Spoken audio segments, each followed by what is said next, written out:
Hey everybody, I want to talk about a product and platform that I absolutely love and our latest sponsor, Interseller, the prospecting and outreach platform of choice for recruiters and sellers. Whether you're doubling down on business development or recruiting talent, Interseller does all the heavy lifting of finding contact data, automating the email and follow-up process, and syncs all that rich data into 20 plus CRM and ATS platforms.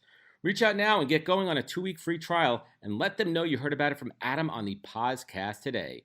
Check out the link on the website. Appreciate it.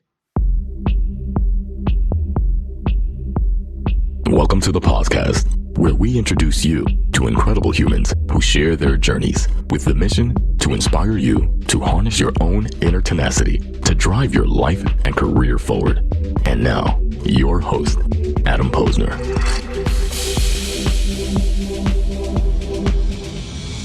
Hey everybody, welcome back to the podcast where I bring you the best and the brightest from the world of business, marketing, and personal growth to help you harness your inner tenacity and drive your career forward. I'm excited to welcome my guest today, all the way from down under in Sydney, Australia, Christian Boucousis. See, I got it right. The guy has done it all, from joining the Royal Australian Air Force at the age of 18, successfully graduating as a fighter pilot and achieving his life dream of flying an F-18 solo at the age of 21. Most kids don't even drive cars. And after 11 years of service, he was medically discharged, ending his dream career and presenting him with the biggest emotional and financial challenge of his life. I'm excited to unpack that journey and a whole lot more of how he went from flying jets to the business world and eventually traveling to Afghanistan to establish what is today one of the largest humanitarian service providers, CTG Global, and onto real estate and other ventures. This should be a good one, folks. Lots to talk about, so let's get to it. It is early morning there with my man Christian. We'll call him Boo for everyone following at home. Boo, welcome to the podcast. Cheers, Adam. Thanks a lot. And I'll tell you what, mate, you've got a free kick with your last name in the podcast. I mean, that's just gold right there. It was a freebie. I love that. It was a freebie. I mean, it's interesting. I mean, it's pronounced Posner, but when I was a kid, it was Poz, because some people say Posner, and I just went with it. So my nickname back then was a Poz. So let's get to it. We're going to go a little bit backwards here, and I'd be remiss if we didn't talk about current events. The world is changing, rapidly right in front of our eyes. You have had the privilege to spend a lot of time in Afghanistan and truly understand the country, the people, the dynamic, and the history more than most. So I'd love if we could just take a step back, and I'd love to get your perspective of what the heck is happening there and your outlook of the future for the country and the good people that live there. Yeah, look, it's a great question. And it's interesting that we perceive the world now as being disruptive and crazy, and whereas we're just recycling through human history all over again. And no better place to sort of highlight that than the graveyard of empires, which is Afghanistan. I mean, that place has broken the back of just about every empire that ever existed. It's unconquerable, and it's a beautiful country. It's amazing. When I first landed there, it was still about 4 or 5 years after the initial foray in there from the coalition. Right. And it was on the rebuild, very hot. It was middle of summer, very brown. And Kabul's, like any city, there's a singer in Australia, a country singer, that says, every effing city is just the same. It's his whole song. And it's busy, it's crowded. But when you get out of Kabul and you get into the mountains and the terrain, it's a beautiful country, but it is a fortress. It is a natural fortress. And I think what we're seeing now is one, history repeating itself in terms of the empire of the day being forced to move out of the country because it couldn't be tamed. Two, we're just seeing this disintegration in everything's becoming tribal again. Whereas we had this kind of unity after World War II, sort of 50s, 60s, 70s, ramped up to a golden era. It started to tip in the 80s, and it's just been a gradual downhill from the 90s. And I think Afghanistan is, again, just one of those.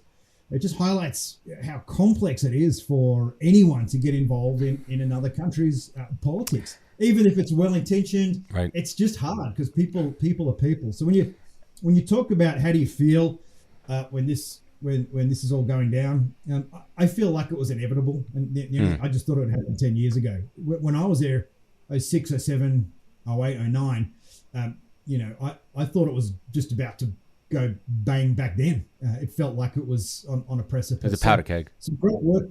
some great work had been done. A lot of freedoms have been brought to the country. But yeah, I feel for the veterans. I feel for the men and women who. That was my next question. Really, they don't. Yeah, it's most veterans are there to serve their country, right? And they do what they're told. They're there to serve, and they fundamentally believe that then when they're over there, they're making a difference, and they absolutely were. So for them, there's a great sense of questioning purpose now, and what was that all about? And particularly. People who lost loved ones or there were major, like a lot of horrific injuries as a result of it. In my business, I had 4 of my guys killed in terrorist attacks over there. So it's heartbreaking for all of these people in this trail of destruction. It's horrendous. So what's that saying? It's when one person dies, it's a tragedy. When a million people die, it's a statistic. It's a bit like that. Like it's such a huge, complex environment. The politics are so fluid, and you're coming up against the clash of civilizations. There's so much going on there that I think it was inevitable that we would end up here. I wouldn't be surprised if it goes back to exactly how it was 20 years ago. I mean, what are your thoughts? All these armchair quarterbacks, it's so easy for people just to, run their mouths on social media, and you can't sum up, hundreds of years of history and unrest in one angry social media post. Look, humans crave simplicity and create complexity, right? It's we have to be able to. We feel like we just have to be able to sum up something really complex in a single statement, and we love sound bites. That's how we're designed, and unfortunately, the media has now been exposed a little bit to latching onto that, particularly commercial media, because it has to create a sound bite to create. Of course, it's the shortest attention span. That's exactly what it is.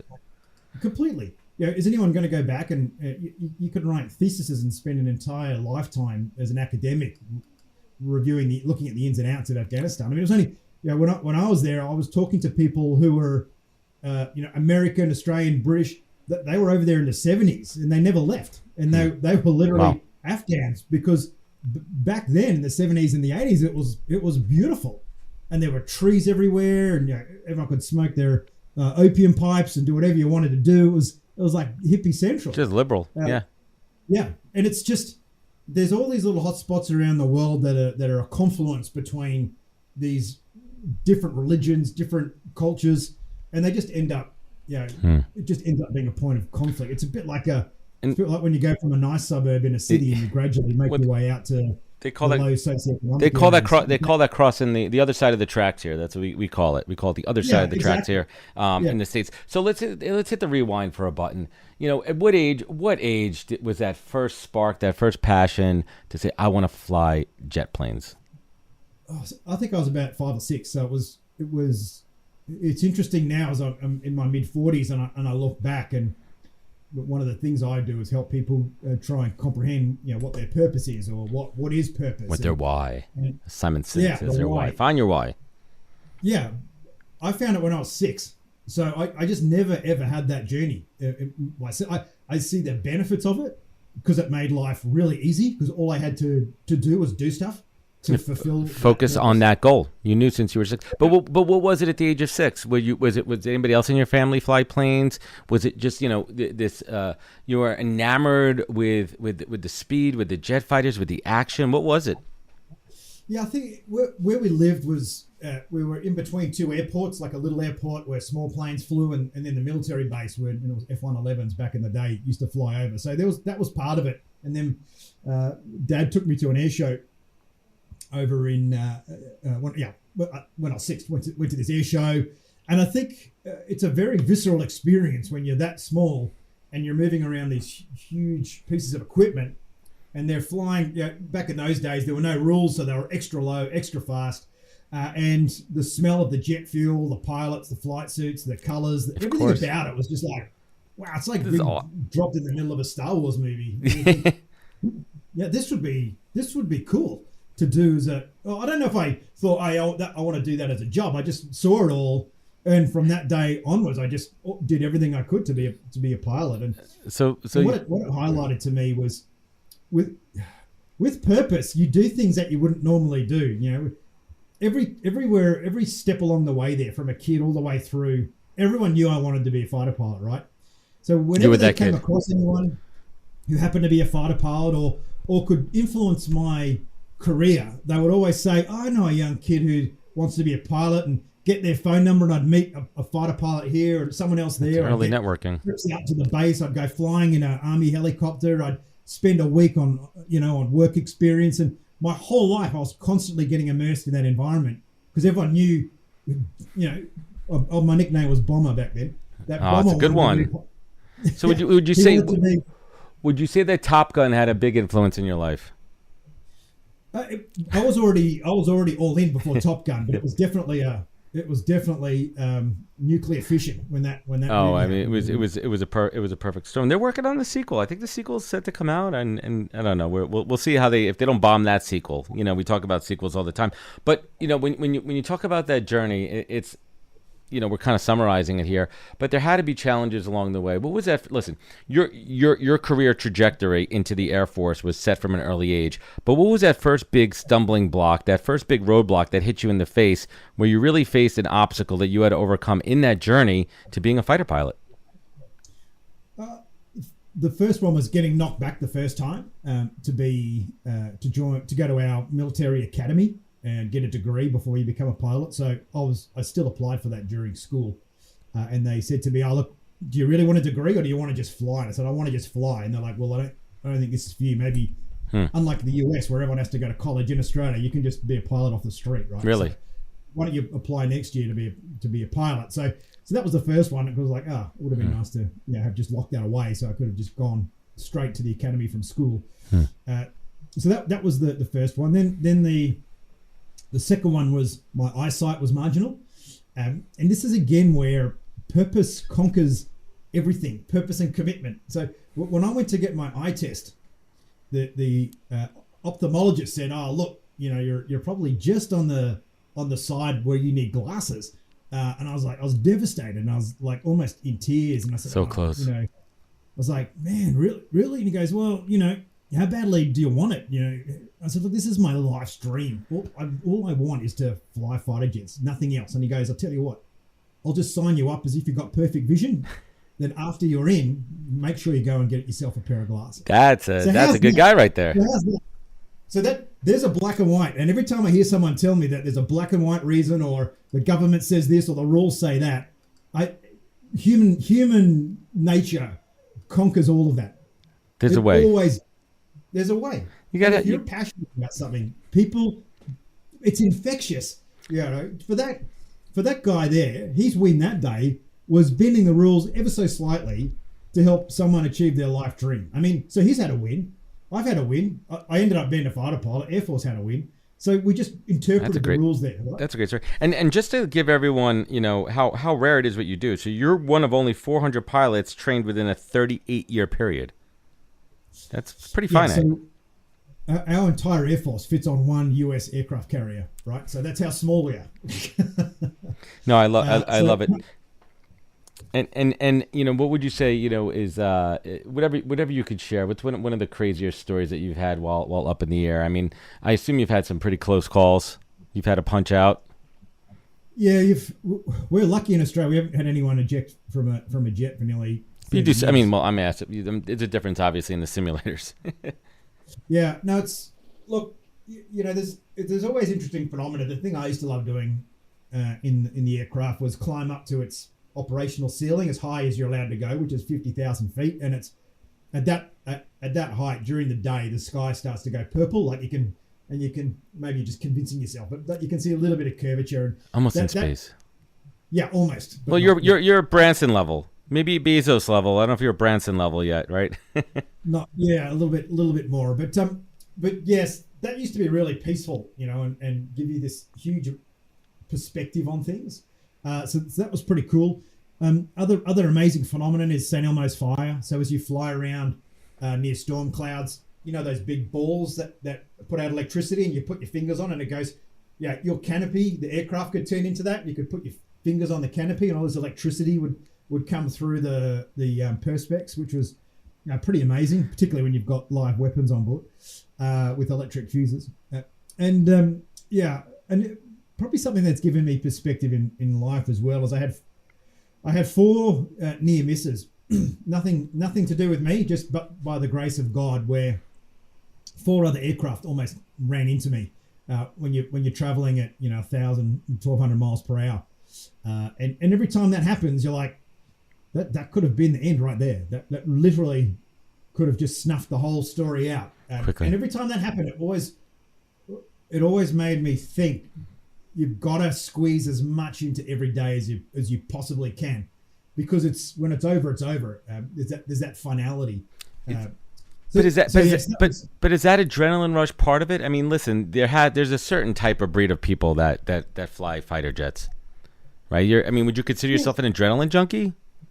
No, look, it's really interesting. Like, if you saw a squadron of fighter pilots, they're all so different. There's tech nerds, there's jocks, there's small white dudes that eat pies all day. Like there's it's just a real microcosm of society. The one thing fighter pilots have in common is their passion for the job, is the passion for aviation and flying at the peak of aviation, like flying at an aircraft that you can point straight up at the sky and it accelerates, right? So that's what we have in common. We're not like, Top Gun is a aberration. It is not. Even the US military doesn't work like that. No, we're far more subdued, far more professional. You just don't. It's not a Yahoo job. It's a very serious. Of course, it's a very serious. Most fighter pilots, when they join, they're like, "God damn! Why didn't someone tell me it wasn't like Top Gun? This is hard work." No, it's actually incredibly hard work. You spoke about something interesting for that moment of serenity when you're up there. Tell us what that feels like, right? When it's just you, the machine, and the sky. Yeah, that's an important connection, you and the machine, like because that's how a fighter jet is to a fighter pilot. It's an extension of your body. You're like integrated into it, right? So you have a thought and the machine moves. It's complete. You're totally synergized, and the next generation of jets takes that to a whole nother level. But in that moment, it's just you're very grateful. You just realize that very few people are doing this right now. B, it literally is, when people say, hey, you need to look at things from a different perspective, it literally is a 50,000 foot perspective, which gives you context around what's important and what's not. And I think, I've lived a completely random life. If you look at how most people live their lives, and when most people would spend 3 years invested in building a business and it's turning over millions of dollars, they'd probably sit back and enjoy the spoils, whereas I'd sell it and try and do it again and find another one. Like constantly feeding this beast to do new and interesting things. I love it. I love it. So for me, that perspective and the near misses made me realize that like you're just one small piece of the entire global machinery here. Everything that happens in your life rests with you and no one else.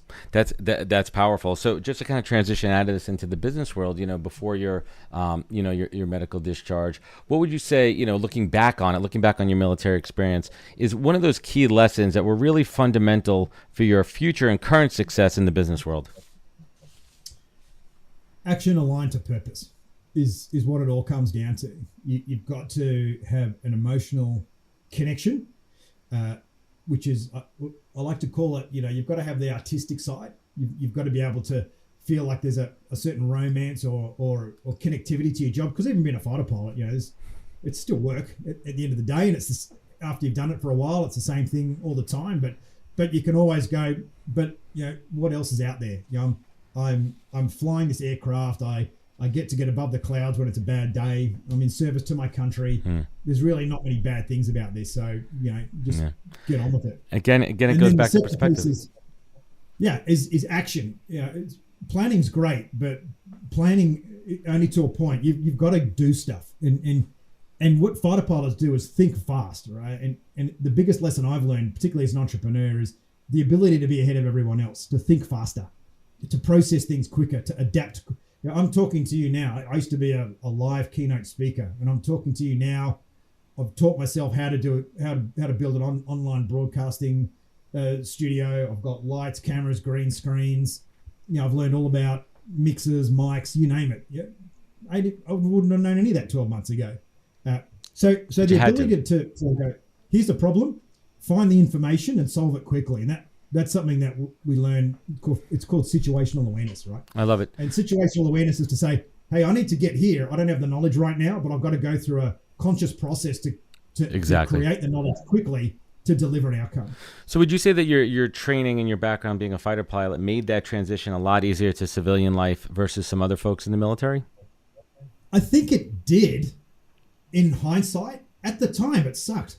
At the time, it just felt like I had to do it. You know, I have an autoimmune disease called ankylosing spondylitis, and it only affects young men. And it just fuses your spine and your bones together, right? Which is, and it's degenerative, so it never ever goes away.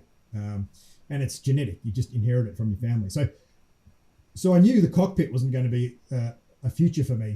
And that was all I ever wanted to do.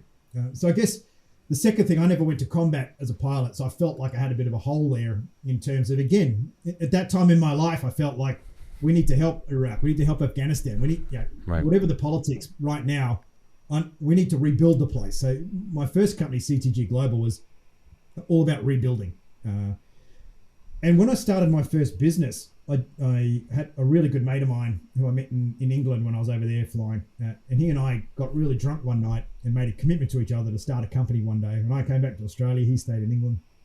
And we thought, look, we have no skills. All we know how to do is he was in the army, I was in the Air Force. It's not non-transferable. Where will it be transferable? Maybe Afghanistan or Iraq. So we just moved to Afghanistan and made it happen, right?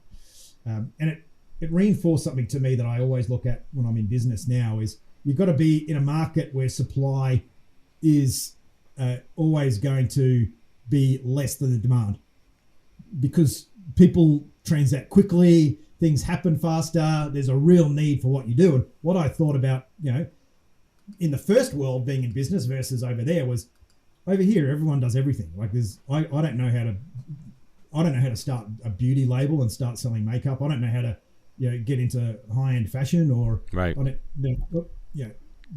Technology didn't really exist. We're still sort of dial-up internet back then. So it was again, as fighter pilots, I have this thing. It's not a fighter pilot thing. I call it the want, plan, do. Right. Say that again. The one, plan, do. The want, plan, do. Right. The want, plan, do. So the want, plan, do is we all want everything. Okay, that's what we want. We want plan, do. We plan to do too much. So we want to run a marathon, so we plan to run half a marathon on the first day. Eyes are bigger than our mouth. And we do, and then we do nothing. A lot of people do nothing. So this big gap between what you want, what you plan, and what you do creates it affects your well-being, and it's a cognitive bias all humans have. It's called the optimism bias, where we're always biting off more than we can chew. And that's why we look at entrepreneurs and entrepreneurial programs, and it's like, you just got to, the way entrepreneurs solve that problem is with energy, just throw more at it. Whereas I come at it from a different way, which is curb your expectations, bring your want down, plan less, but get it done, do more. So you bring your do up and your want down, and you have a small gap, and you create this, what I like to call your small win momentum, where you're just winning a little bit every day. And what's really fascinating is being a practitioner of this particular concept. I like that. That's a sound clip right there. I have to practice it myself. I noticed after a couple of weeks in lockdown, I'd forgotten to exercise, and I was out of shape again. So I'm like, stop trying to do a 1 hour workout. Your want is you want to be fit. You're planning to do more than you can do.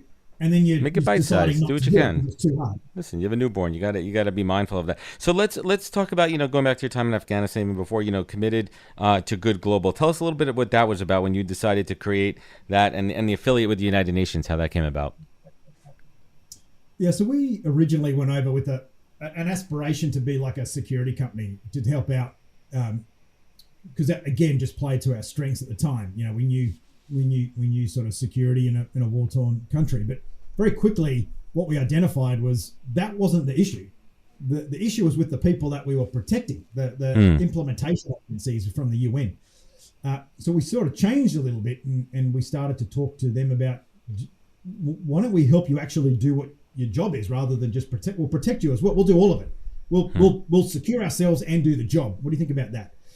And that just took off. And then when one of our guys was killed, we had to figure out how to repatriate them. So we started Afghanistan's first mortuary, being an Islamic country. They didn't have them. So that was a huge business right there. And we flipped that to a guy who went on and built a huge medical clinic over there and a global medical business. And then we just focused in that humanitarian projects market, where you would just fly all over the world, Geneva, UN, meet with donors and agencies around the problems they're trying to solve, and you just solve them. That's fascinating. It's good stuff, man. It's an incredible career. I mean, that stood out to me. And another thing that stood out when I was doing my research, in your bio, it says, quote, he's identified what it is about our innate humanness that prevents us from living the life we dream about, and the secrets to unlocking the power of the people around us to assist us with achieving our goals. It's a mouthful there, but that stood out to me. What is it innately about us that keeps us from achieving our goals? Is it that what you just said before, the want do plan? Yeah, so it's want plan the do. want plan do. Want plan do. That'll stick with me. It's the end of my day here and the beginning of your day, so we're both kind of you're revving up, I'm revving down. So why would you ever believe you could be successful if everything you ever wanted you never get, but you don't realize it's your fault, because your brain's default programming is your brain is primal. That's what it is. It's we're all cavemen. It's pure designed to go out and eat when you're hungry, right? And anything else, it will tell you stay in the cave. Stay in the cave. It is too dangerous out there. That's fight or flight. Yeah. Yeah. So we sit there and we never. The analogy I like to use is the free climbing rock climber. The ones that climb with no ropes, no harnesses. Yeah, just their hands. No ropes, no harnesses. So what I learned is the more you put yourself out there without a safety net, the more you unlock you've got no. I have no idea sometimes the reserves that you find. I feel you, man. I do it daily. I put myself out there. I have no idea what's about to happen. I'm just going to do it, and it harnesses an energy, go into a different gear, a different mode. Yeah, it's just in there, and it's really got me fascinated around the dose chemicals, the dopamine, oxytocin, serotonin, and endorphins, the role that they play in giving you free energy, right? And those chemicals all need you to win. They need adversity, and they need to win in adversity, right? So when you're winning in adversity, you get all this free kick of course of neurochemicals. It's more powerful than heroin, and it's free. But again, we don't know that because no one bothers to read about this stuff. So what you find is that gives you a whole new level of momentum. And what I will consciously do at the end of the day, if I've just had one of those days where I haven't had the consciousness to think about what I'm going to do, and I get to about 2:00 in the afternoon, and I'm like, I really haven't done anything today. I just commit to doing one thing, and I turn everything off. I get my phone out of the room, but that one thing has to be aligned with my purpose, and my purpose now is to help people surpass their expectations. I love it.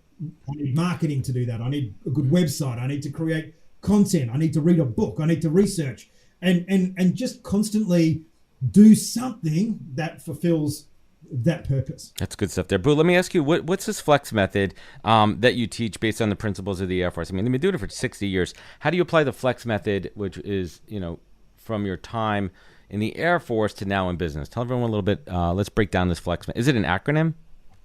So flex is flawless execution. And what flawless execution, it starts with the assumption that there's no such thing as perfection. Nope. But it's no excuse to not get as close to the perfect outcome as you possibly can. I don't know if my wife would believe that. I don't know if my wife would agree with that statement. Right? I got to be perfect most of the time. No, I'm kidding. Yeah, she can read the book on Kindle, mate. What we've learned is every time fighter pilots tried to be perfect, they flew an aircraft into the ground. They killed themselves by accident. There was always a byproduct in the pursuit of perfection. So once we built errors into the system and allowed us to have them and a process to manage them, to allow them, but to manage them, That's what Flex does. So Flex basically says you need to plan, but only just enough to get alignment, right, of your own thoughts and of the people around you. If you want to be a leader and you want to influence people around you, the simplest thing to do is have a purpose and align them to it, because most people don't have it, right? So most people want to be part of a journey. So create that. Then communicate effectively, because what you plan in your head is very different to how people interpret what you're thinking. And one of the things we don't do very well in communication is check people understand. Media doesn't say, hey, this is happening. Do you understand that? Or do you need me to explain it differently? So that by default, media is poor communication. So that works in anything, right? Business, a relationship, you name it. And one of the things I always say at the end of a statement or when I'm teaching is, does that make sense? Do you need me to say it another way? And I would say I've done 1,000 debriefs for companies over the last 6 or 7 years. And I've distilled that down to, there's 26 things that every company does. But of those 26, there's only about 6 that cause 80% of the problems. It's a lack of planning and it's poor communication. It usually comes down to that in most things. It always comes down to that, the communication gap. Yeah. Execution, right, so it's plan, brief, execute, debrief. Execution is all about flow. It's all about focus. You don't hop in your fighter jet and just, get on your phone and look at Instagram while you're halfway through a mission.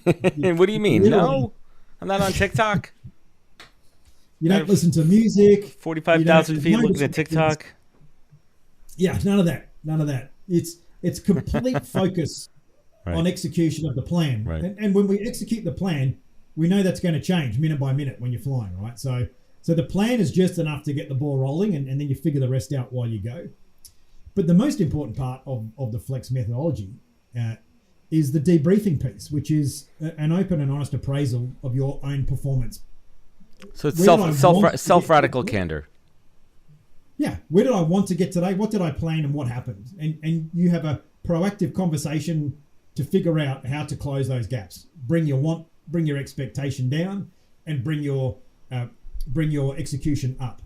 And I'll tell you, it's one of the most fascinating things when you have really great awareness around expectation management. And I really try and do this as an entrepreneur. No one wants to hear it. Everyone wants to hear the dream story, the head in the clouds. And I sit there and I say, if we do this, it will happen. If you want to achieve that, it's not going to happen. And you're going to be annoyed and I'm going to be annoyed and we're going to create conflict because you're pushing me to commit to something that I can't deliver. And then I'm going to come up with a whole bunch of excuses. So one of the keys to Flex is setting the bar low. Well, it's called under promise, over deliver. That's one of my core foundations, right?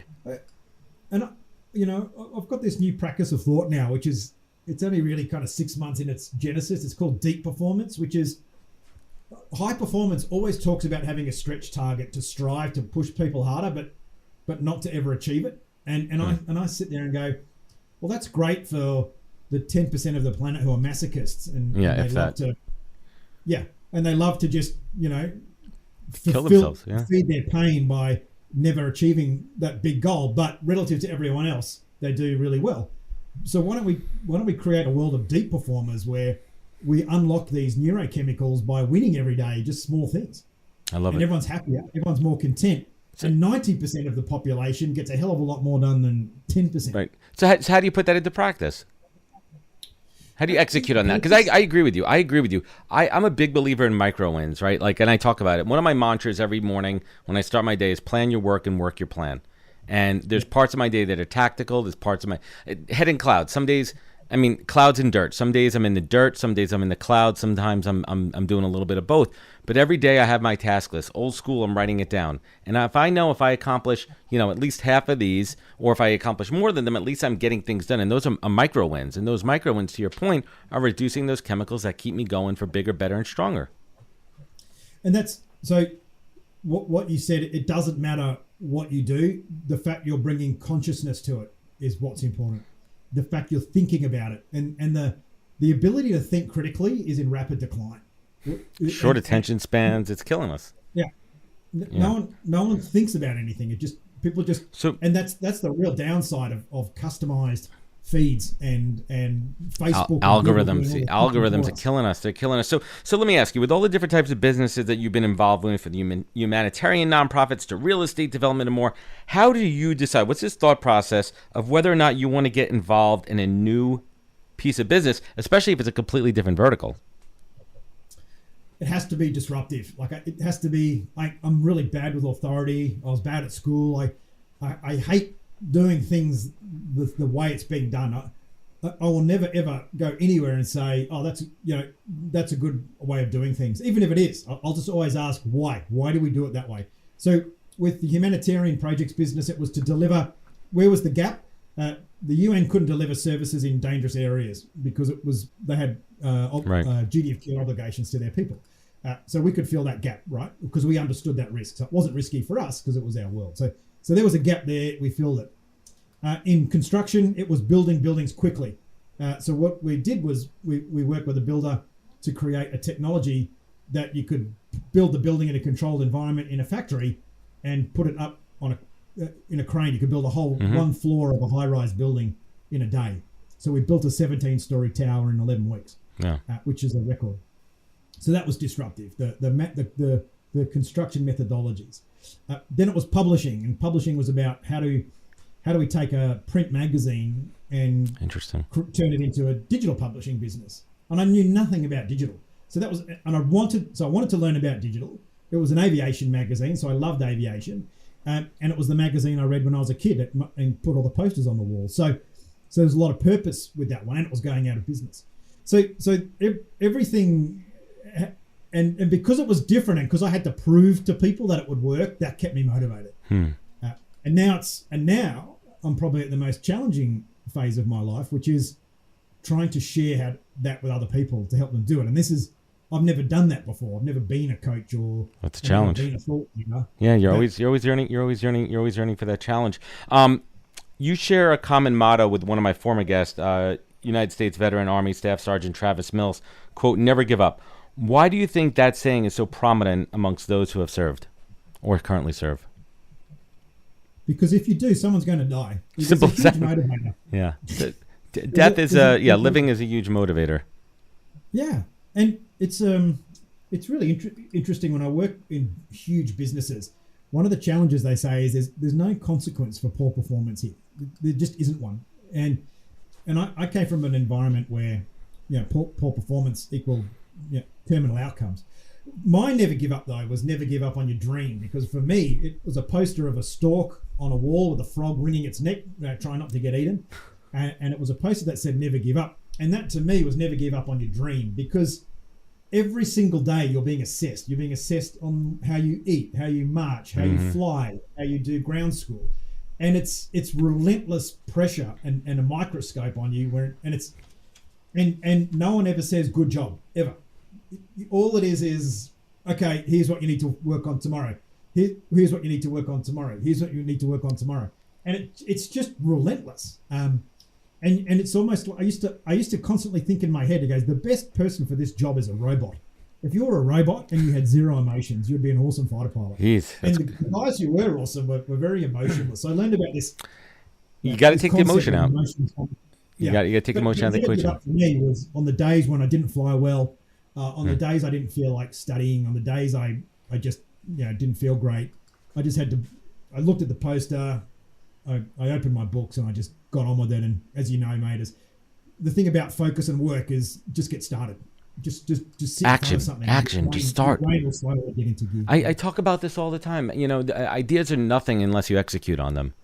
You got to take action to it. You really do. So let me ask you this as before we bring it home here. I want to talk about you would like Clayton Christensen's research on that, mate, around ideas, realization of ideas, and he studied 15,000 product launches. Sorry, 30,000 product launches, and only 1,500 succeeded. So only 5% of ideas generate income, and that's in big organizations that are funded, are capitalized. Yeah, they have the resources. So this 1 out of 10 businesses succeed. 8% of people achieve their life goals.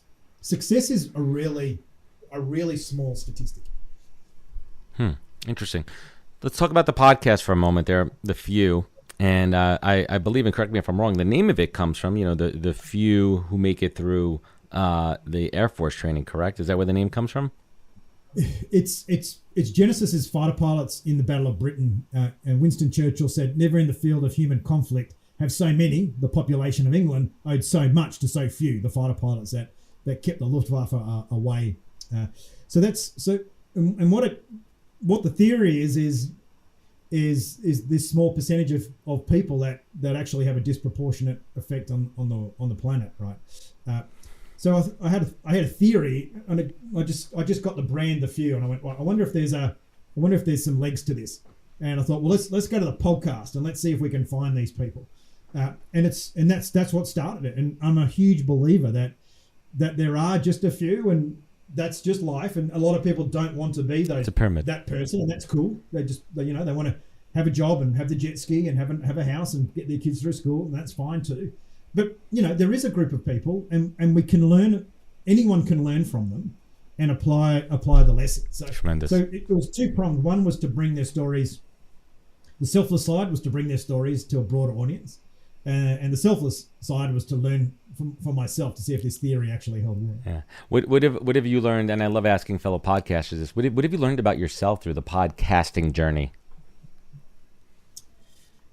Oh, that sometimes, even though you think you've thought of everything, you can find yourself massively out of your depth. We interviewed a lady called Dana Vullen, who was a super attractive young woman in her early 20s, and she was misidentified by a spurned girlfriend and had petrol poured all over and third-degree burns to her entire body. Literally had holes. You look at the medical pictures, that you can literally see into it. Internal organs through her skin. It was that bad. And to watch her journey and overcome that, and the challenges for women and beauty, and I'm just so out of my depth. One, I'm not a woman, so I don't understand the context of that. Two, I can't imagine what it must have been like. She said she just remembered being in the shower, trying to wash the fuel off and put the fire out. And in that moment, you're just like, what do I say? What do I say as a host? What do I say at this moment? And I had to say that. I said, look, I'm so out of my depth right now. And Sean, my co-host, we're like, we don't even know what to say. I mean, what do you do? So just, and that inspired, that just, sometimes I lose faith in humanity, right? And you just turn on the TV. I don't even turn on the TV anymore. But there's just so much about humanity that makes you pause for thought. And then you see something like that and you go, you know what? There's good in all of us. Yeah, it's powerful. Podcasting is definitely powerful when you're connecting and having those conversations. So let's bring it home here. And I ask every one of my guests this, Boo. What is the single greatest piece of advice you've ever received that you take action on every single day of your life? There's two. One is let's say one is action and one is resilience. Sure. So the resilience one is nothing's ever as good or as bad as it seems. So it's no matter how you feel, it's up to you to say, okay, well, it isn't a big deal. And I remember when I was younger, everything was a big deal, right? So that was a good one. And then the thing that inspires me to action is my family. And I just had a new baby. I'm mid-40s, had a new baby, and for me that gets me through my procrastination. The times I just want to rest on my laurels. I could have taken the easy route and just had a nice life, but I've chosen to grow my family, have a new partner, and hit the reset button. And I find that having to provide for that little person is the thing that gets me going at the end of the day. So whilst there's all this stuff about purpose for yourself, the true purpose is to live your life for others. That's the key. Yes, I love it. And you literally answered my last question here, which is really about your North Star and your compass. And I think you hit the nail on the head on this one, that the serving and being there for others is really what it's all about. So I'll reverse it. Boo, you look back on your life, you look back at the ups and downs, the challenges, the successes.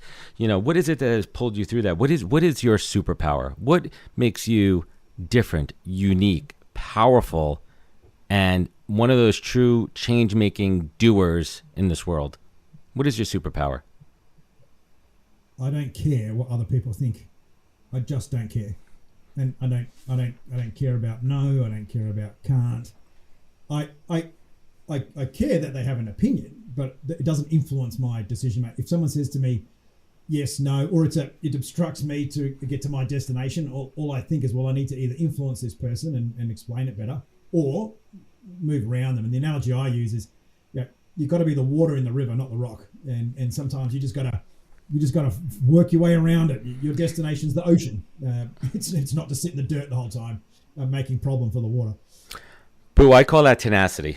And you got that in spades, my man. And I appreciate you. I want to thank you so much for joining me. Everyone, I want everyone to check out the Fuel Leadership Podcast. But where can folks find you? Where could they connect with you? Where could they learn more? Just go to callmeboo.com and reach out, say hi. It'd be great to meet whoever comes and lands on the website. So callmeboo.com. I mean, if you're going to Google search that, I'm sure you've had some strange things come up on that, right? I mean, it's... Yeah, just don't look at the Instagram account. No, awesome. Well, Boo, I certainly appreciate you. I'm looking forward to coming on your show in a couple of weeks. I'm looking forward to once we get out of this lockdown, man. Again, once we get out of this lockdown, Australia is on my list of places to visit. I'm looking forward to making the trip down under. Boo, I appreciate you, and I want to thank everyone who's joining us today on the podcast. You know where to find us all at thepodcast.com. Follow us on all the social media channels. Remember, look out for one another. Take care of each other, and catch us next week for another great episode of the podcast. Take care, everybody. Wisdom is forever, but for us, it's time to go.